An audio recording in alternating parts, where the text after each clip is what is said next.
Timóteo, capítulo de número 4, e o versículo a partir do 6, como nós lemos. A epígrafe vai falar a respeito. Paulo prevê a sua morte, diz a Timóteo que venha ter com ele, escreve-lhe acerca de diversas pessoas e manda saudações finais. Esse capítulo de número 4 de 2 de Timóteo, ele é um texto de despedida de Paulo. Paulo, ele sabendo que estava chegando à reta final da sua partida, ele escreve a Timóteo e manda alguns avisos, saudações, e ao mesmo tempo Paulo está ali afirmando a respeito da sua partida. Quem foi Paulo? Paulo não foi qualquer pessoa. Paulo era judeu. Paulo compreendia os pergaminhos, a Torá, os ensinamentos judaicos. Da mesma forma também ele era praticante do judaísmo. Ele não era uma pessoa leiga, mas ele era uma pessoa estudada e conhecedora. Mas o que me chama muito a atenção é que mesmo Paulo, mais conhecido como Saulo de Tarso, que não quer dizer que o nome dele foi mudado de Saulo para Paulo, não, isso era a região, em alguma região que ele estava, era citado o seu nome de Saulo de Tarso. Em outras regiões o seu nome era chamado de Paulo. Mas é importante que nós identificamos uma verdade dentro desse texto. É que Paulo, ele era perseguidor do Evangelho. O capítulo de número 9 de Atos dos Apóstolos vai mostrar a respeito do encontro que Saulo, mais conhecido como Paulo, teve um encontro com Jesus no caminho de Damasco. Ele pede cartas, pede para que lhe desse ordem, que se encontrasse alguém daquela seita, assim ele tratava os cristãos, ou melhor, cristão, não existe expressão cristãos, né? Às vezes eu uso essa linguagem erroneamente, mas é cristão. E se encontrasse alguém que proferia a fé de Cristo, anunciando o Evangelho e também a ressurreição de Cristo, que ele o matasse. E ele pega cartas e vai em busca, se encontrasse alguém que professasse, ele chamava de seita, porque pregava o Evangelho, falava a respeito da ressurreição de Cristo e da sua volta. E a Bíblia vai dizer que de repente, quando ele está no caminho, indo a Damasco, um resplendor de glória cerca ele, e a Bíblia vai dizer que ele cai por terra. Alguém usa algumas teorias dizendo que por ele ser alguém de alto patamar na época, de alto poder, era uma pessoa que não andava de pé. Mas também a Bíblia não fala que ele estava de cavalo. Então a gente não pode botar um cavalo onde não tem cavalo, né? Então é importante que a gente possa observar essa verdade. Porque o texto na sua narrativa fala que o resplendor de glória cerca ele, e quando cerca ele cai por terra. E quando ele cai por terra, uma voz fala com ele e diz assim: Saulo, Saulo, por que tu me persegues? Isso é uma coisa interessante, porque Saulo de Tarso, ele estava perseguindo a igreja, ele estava perseguindo os cristãos, aqueles que professavam a fé em Cristo. Jesus, nessa revelação para Saulo, quando marca o encontro com ele, vai mostrar categoricamente que um cristão não é qualquer coisa. Servir a Deus não é qualquer coisa. Nós, assim como está em Zacarias, somos a menina dos olhos de Deus. Por isso que quando Jesus ele fala, o Saulo de Tarso naquele encontro fala: por que tu me persegues? Mas ele estava perseguindo o cristão. Porém, quem persegue o servo de Deus está perseguindo o próprio Deus. Eu nunca vi ninguém que se levante contra o servo de Deus para ir muito longe. Sempre Deus marcará um encontro. Sempre Deus vai provar que não se pode mexer naquele que tem a marca da promessa na sua vida. Não pode mexer naquele que tem a unção de Deus sobre a sua vida. É importante, irmãos, entendermos que Deus permite, mas Deus entra em ação. Se você ler a Bíblia, você vai ver em Atos dos Apóstolos, se não me foge a memória aqui, porque são tantos textos na minha mente, e tem hora que eu esqueço apropriadamente o capítulo, mas eu creio que seja o capítulo 7 ou o capítulo 8 de Atos dos Apóstolos, quando Estevão foi levado para ser apedrejado em praça pública. E a Bíblia vai dizer que Saulo de Tarso, mais conhecido como Paulo, estava ali. Por quê? Porque era ele que dava o aval, era ele que dava a sentença: pode apedrejar. Então ele viu a morte de Estevão ali. Porém, nós sabemos que Deus, ele é aquele que permite as coisas, mas ele também é aquele que cobra. Isso é a pura realidade. A permissão de Deus ninguém pode questionar. Às vezes nós não entendemos, às vezes as pessoas até questionam, e aí faz a pergunta: por que Deus permitiu fulano passar por isso? Por que Deus permitiu acontecer tal acontecimento na vida de alguém? Mas nós temos que entender que Deus, ele é soberano. E por Deus ele ser soberano, ele faz do jeito que ele quer. E a Bíblia diz que o que ele faz hoje, nós não entenderemos, mas entenderemos depois. Irmãos, eu amo o tempo, porque o tempo dá a resposta para tudo que nós queremos. Às vezes nós queremos procurar respostas imediatas. Às vezes nós queremos obter resposta em pessoas, dialogando alguma coisa com pessoas, para obter a resposta daquilo que é só Deus que vai te responder. Isso é importante, porque o que eu estou falando aqui agora, Deus está me dando essa revelação agora aqui. Que às vezes nós queremos resposta e vamos buscar em pessoa, sendo que Deus é quem tem a resposta para nós. E a Bíblia diz: o que faço hoje não sabes tu. Então, meus irmãos, se Deus está fazendo algo que você aparentemente não está entendendo agora, fique quieto. Fique quieto. Fique em silêncio. Deixa as águas jorrarem.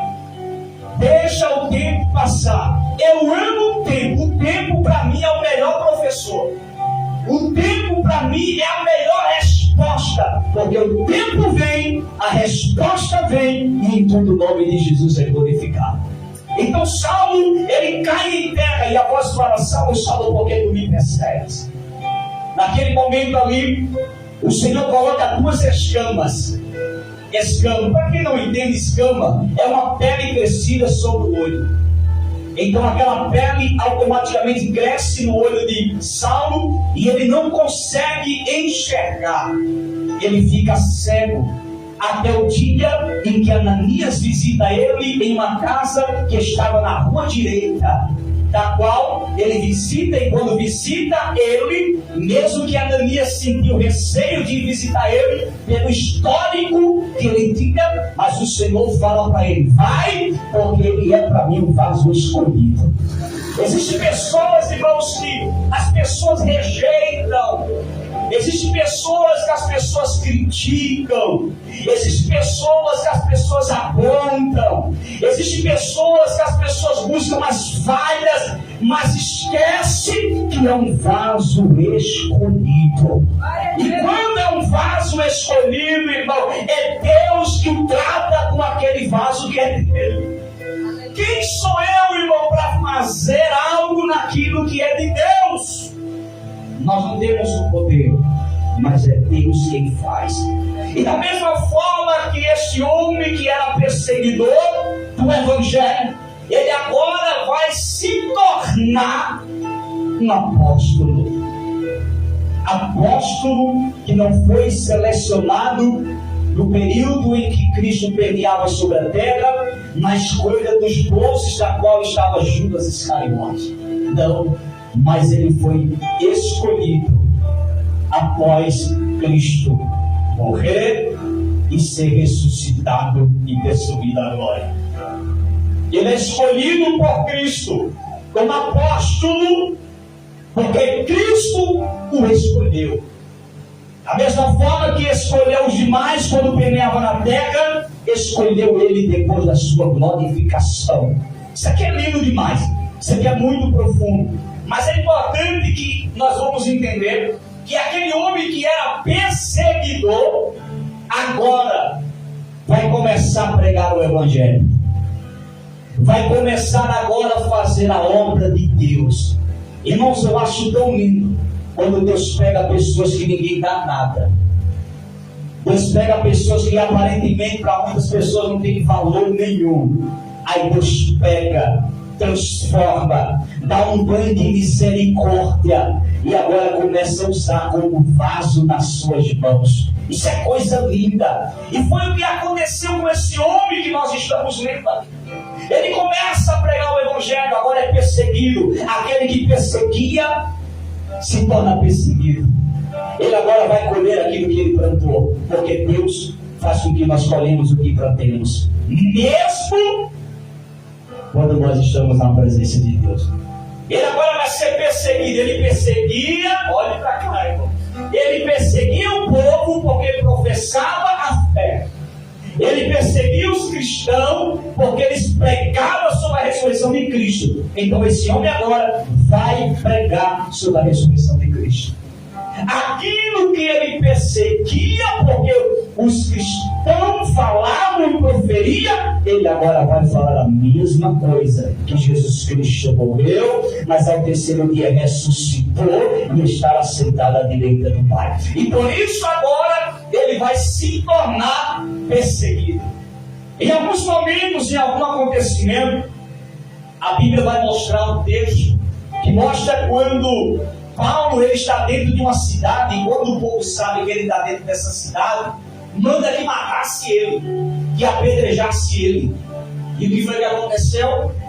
A pessoa que era dona da casa pediu para que ele entrasse dentro de um cesto. Colocaram ele dentro de um cesto e desceram ele pela janela. Quando os soldados sobem para tentar pegar ele, ele já está embaixo, descido pelo cesto para não ser morto. E por algumas vezes Paulo ele foi perseguido até o último momento da sua vida. Paulo estava sendo perseguido. Perceba que quando Paulo ele está chegando nos últimos minutos da sua vida, ele começa a sentir, porque Paulo passa por prisões, Paulo passa por coisas que homens nesta época não aguentariam passar. Aí ele vai dizer no versículo 6 que lemos agora, no capítulo 4 de Timóteo, ele vai agora mostrar aqui o que estava para acontecer com ele, porque ele sentia, o crente é um negócio sério. O ímpio não, mas o crente é um negócio sério, porque até o crente, quando vai morrer, ele sabe que vai morrer. É uma coisa incrível. Ele sabe, Deus dá sinais, Deus mostra alguma coisa, Deus avisa alguma coisa. E Paulo, ele sabia que estava chegando o final da sua carreira. O versículo 6 diz assim: porque eu já estou sendo oferecido por aspersão de sacrifício, e o tempo da minha partida está próximo. Ele sabia que os dias deles estavam finando. Mas ele disse uma coisa linda, mesmo sabendo que eram os últimos minutos dele, ou horas, podemos assim dizer. Mas ele cita para Timóteo, porque quando ele escreve para Timóteo, Timóteo foi aquele que andou com ele, que foi instruído, que deu continuidade. Então quando ele fala isso para Timóteo, ele está alertando Timóteo, não é qualquer coisa, Timóteo, servir a Cristo. Há batalhas, há desafio. Você pode até perder a sua vida por amor a Cristo, mas faça como eu. Versículo de número 7. Combati o bom combate, acabei a carreira e guardei a fé. Não é somente, Timóteo, era isso que Paulo estava falando para Timóteo. Timóteo, não é somente combater, não é somente estar na guerra, Não é somente realizar, não é somente fazer, não é isso só que pode. Mas ele vai dizer assim: acabe também a carreira, Timóteo, e guarde a fé. Paulo está dizendo: eu posso morrer a qualquer momento, mas ninguém tira de mim a minha fé, ninguém tira de mim a minha salvação. Irmão, nós podemos perder tudo, mas se nós não perdemos a nossa salvação, nós não perdemos nada. Você pode perder dinheiro, você pode perder casa, você pode perder carro, você pode perder fazenda, você pode perder riqueza, você pode perder o que for, mas se você não perder a sua salvação, você ganhou tudo. Porque o primordial, a coisa prioritária na vida do ser humano se chama salvação. Guardar a fé. Tem muitos que começam bem, mas não terminam. Porque o segredo não é começar, o segredo é ir até o fim, como o apóstolo Paulo está dizendo aqui. Combati o combate, acabei a carreira, está falando, eu vou até o fim e vou guardar a fé.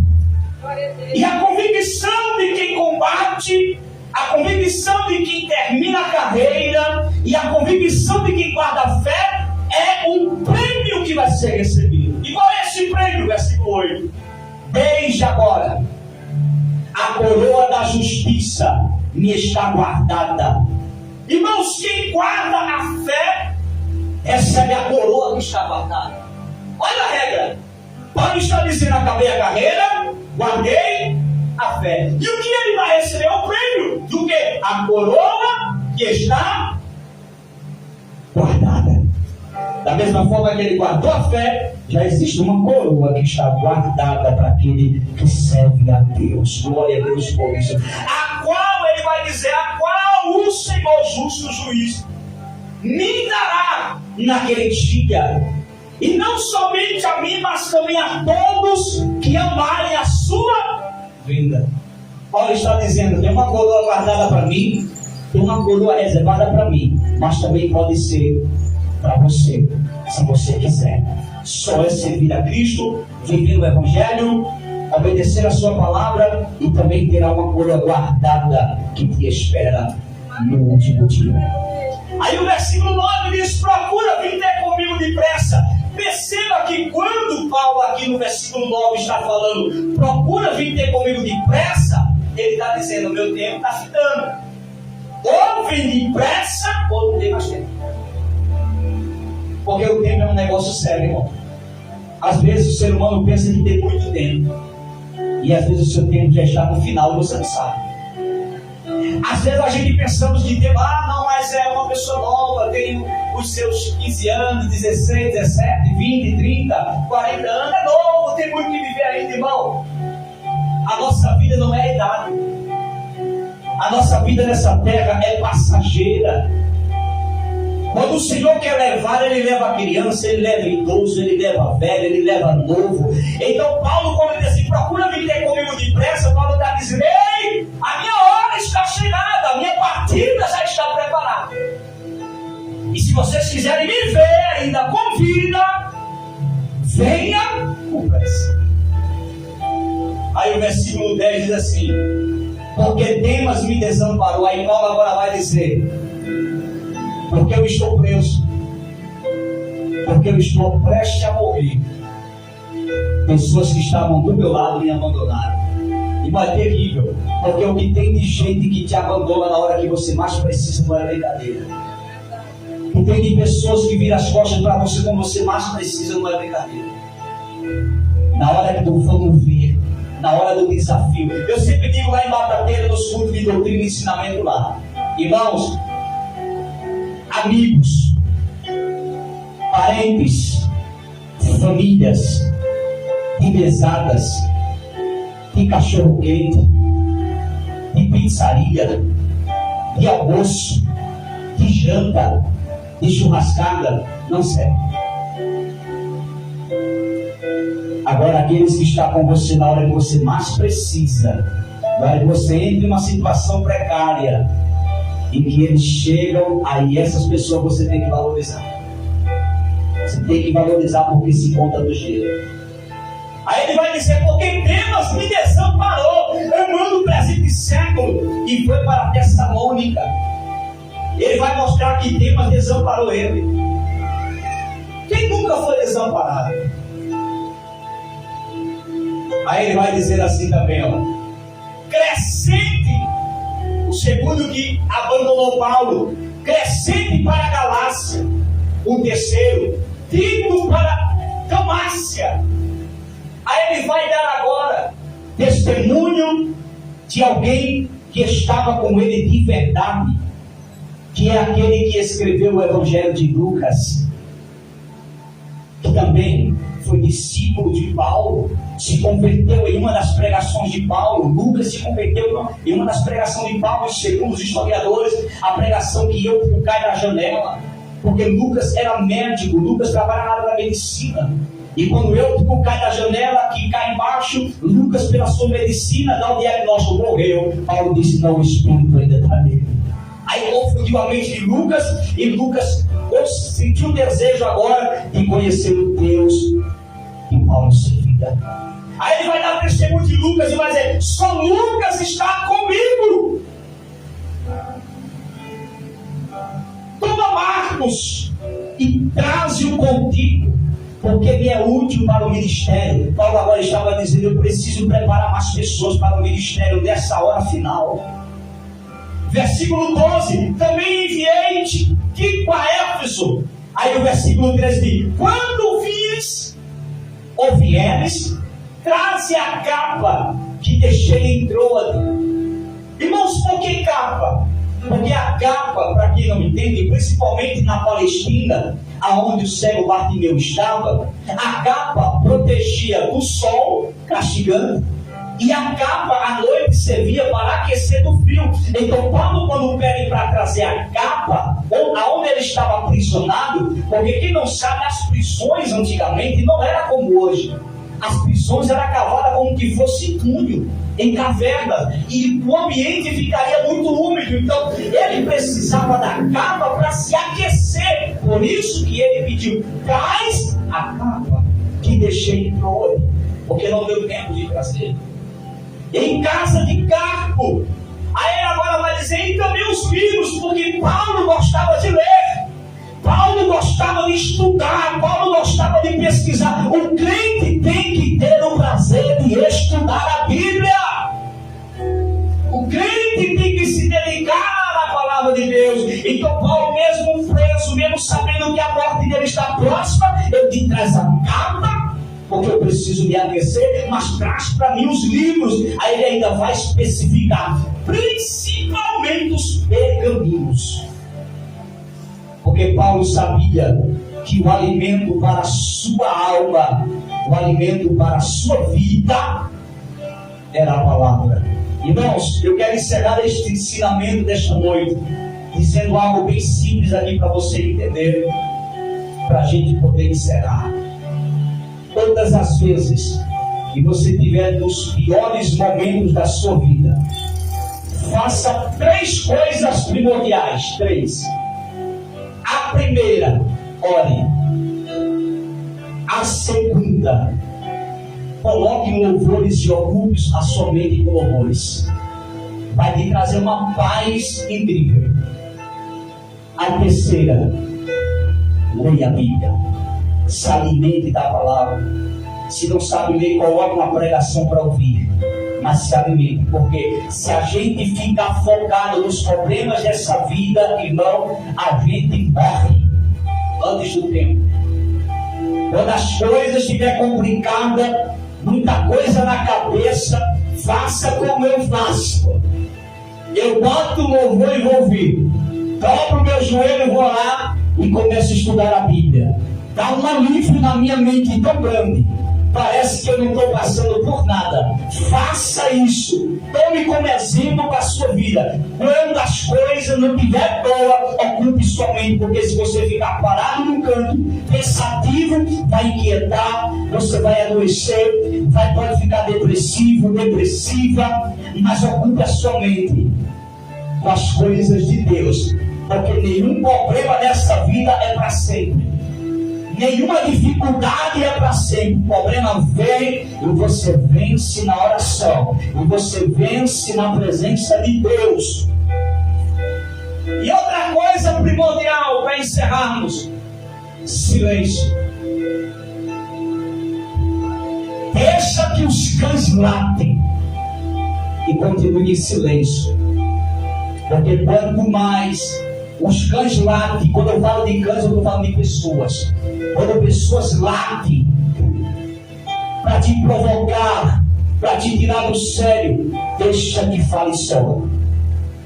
Se afaste, foque em Cristo. Sabe por quê? Porque muitas das vezes te provocam e vão dormir. E você que fica doente. E você que fica sem comer. E você que fica com dor de cabeça. Não deixa que provoque. Eu sempre digo, olha, quem tem boca fala o que quer. E você tem que fazer uma coisa: focar no céu de glória. Ou você olha para o céu ou você não sobrevive. Olhe para o céu e viva em paz. Seja como aquele louvor de Samuel Mariano: perdoa os inimigos e vive em paz. Não tem coisa melhor do que viver em paz, amém? Vamos ficar de pé, vamos agradecer a Deus. Domingo temos aqui o culto de gratidão. Estaremos aqui com os irmãos. Como já falei, a minha esposa vai estar aqui também, a minha princesa, para a glória de Deus. Querido Deus e eterno Pai, te louvamos, Senhor, te agradecemos por este culto realizado na noite desse dia, Senhor. Leve em paz e segurança cada um dos seus filhos aos seus lares. Continue abençoando a nossa cidade, continue abençoando nossos vizinhos, nossos amigos. Que a tua paz, que a tua bênção esteja sobre cada um de nós, Senhor. Também visita o presbítero Carlos, lhe dando saúde para a glória do seu nome. Continue abençoando o teu povo, Senhor. Guarda, livra, abençoando o lar da nossa irmã Cícera, da sua família, todos os teus servos, aqueles que não puderem estar presentes nesta noite. Abençoa de forma especial, Senhor. Visite a cada um com a tua paz, com a tua bênção. Este é o meu pedido, essa é a minha oração. Que a tua bênção, que a tua paz e a saúde que vem da tua parte reine sobre as nossas vidas, hoje e sempre. Amém. Que a graça do nosso Senhor e Salvador Jesus Cristo, o amor de Deus, a comunhão, as consolações do Espírito Santo seja com cada um de nós hoje e sempre. Os irmãos dizem amém. Está encerrado em nome de Jesus. Cumprimente seu irmão, diga: foi muito bom você ter vindo hoje. Deus abençoe. Vai passar assim na coisa? Vai concluir aqui? Eu tenho aqui, viu? Deixa eu ver o meu. Cadê o meu?